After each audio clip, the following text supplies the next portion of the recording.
Hi everyone, and syempre, hello sa aking mga subscriber dyan.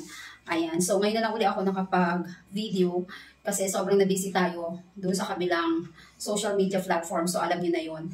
And nagka-problema din yung isa kong cellphone na ginagamit, so nag-hang na siya. And hinahirapan akong basahin yung mga question ninyo.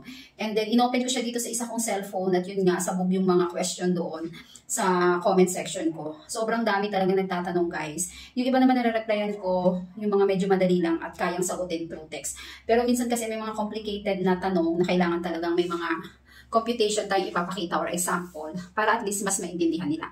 And by the way pala guys, since nakasubaybay kayo dito sa ating YouTube channel, gusto ko rin hingin ng inyong opinion. Kung gusto nyo bang mag-open ako ng isang account sa TikTok, para at least, dun sa TikTok, pwede ako mag-live, pwede nyo akong tanungin, pwede ko kayong masagot agad. Lalo na kung yung medyo madali lang, tsaka kayang sagutin agad. Pero kung mga complicated question, tapos kailangan ng computation, kailangan ng example, siguro ang gagawin ko na lang is mag-upload na lang ako ng video. Ayan. So, yun naman yung mas maganda kasi sa TikTok is pwede tayong mag-live, pwede tayong mag-usap doon. Ayan, kahit mga 1 hour or 2 hours lang na magla-live ako para doon sa mga subscriber natin na tumatangkilik dito sa YouTube channel ko.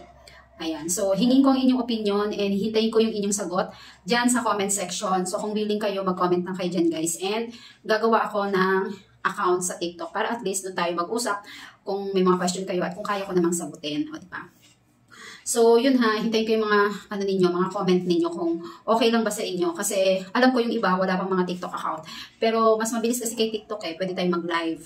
Ayan, pwede tayong mag-live kahit 1 or 2 hours. Ayan, at least makakapagtanong tayo, diba? So, ganun.